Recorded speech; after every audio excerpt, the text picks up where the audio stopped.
the last couple of 100 years, brown bass, you know, first model, second model, King's Arm. But basically the staple weapon of the British Army from around 1704 well into the 19th century.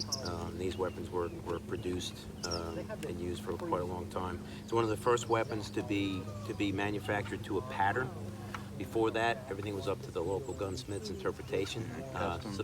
So the advantage when you're way out here in the furthest, this is the furthest outpost in North America of the British Army at the time. So you're way out here. If you start breaking things, having parts that don't resemble each other is a problem. So with the pattern, they're still all handmade in factories in Dublin and in England, but they're a lot closer. So with a little bit of fitting and filing, you can replace parts from other muskets, and that's a big help.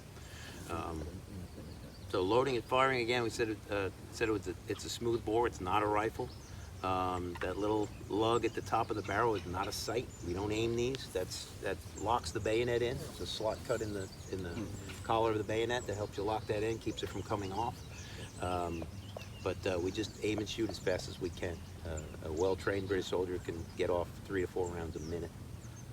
And in some cases, there's documentation of double and even triple shotting to drive that enemy off the field. We're not trying to slaughter everybody. We're just trying to get them to give up the ground. All right. Private Zach, you want to show the loading and fire? Yes, sir. So you go ahead. Yeah, freelance. All the commands? Oh, okay. Yeah, no commands. Just go ahead and freelance it. So first off, I'm going to drop the weapon down and I'm going to kind of cradle in my arm a little bit like this. I'm going to pull back my cock right there to about half cock. Where that is, this actually has 2 positions it locks in. Half cock is my loading position. Reach back, make sure, of course, my frizzen is forward. Grab a cartridge. So you can see it's just a paper cartridge. Okay, normally, 1757, 1760, what have you, there would actually be a bullet right here, a lead ball that was almost 3/4 of an inch in diameter. All right, and what they would have done is they would have bit that lead ball and held it in their teeth. Black powder tastes delicious. Hold it in their teeth while they finish the loading process, and then they take that ball from their teeth, and that would be the very last thing to go in, okay? So since we're not actually trying to kill anybody, we're just doing a demonstration, all I have in here is powder. So I'm gonna pour just a little bit of powder right here in my pan. I don't know if you guys can see that. You guys see that a little bit right there, a little bit of powder in the pan? All right, it's my flash guard right there, kind of blocks it. I put this L-shaped piece down, it locks that powder into place, okay?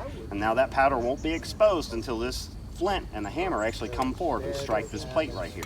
All right, when that happens, it's going to shoot sparks from this plate down into the pan, igniting that powder. Then there's a hole into the breech of this barrel. That spark ignites the powder goes, that fire goes through the hole in the breech and ignites the main charge here in the base of the barrel, all right? And I take my weapon, I flip it around the other side, pour in the rest of my powder, all in there. I'll make sure we get a good charge so we can drive those dastardly French away from our fort. Make sure I get it good and tight, pushed all the way down in there, because gunpowder does not explode, it burns. And so if it's not packed in there good and tight, it's not going to create a lot of good pressure very quickly, forcing that round out the barrel. So I come back to my ready position, the face down range. All right, for that us, it's going to be down that way. All right, so remember I said we're at half cock. So usually these gentlemen would have fired on command from their corporals, their sergeants, their officers. So I would sit here and wait in my ready position, my present position, just my ready position. And when given the command, I would cock the weapon and then bring it up into my shoulder into a present position. You guys got it? Are you ready? All right. Giving fire! You want to call fire for me? Ready! Fire! Just like that. That's how it's done. Well done. Thank you. You're welcome.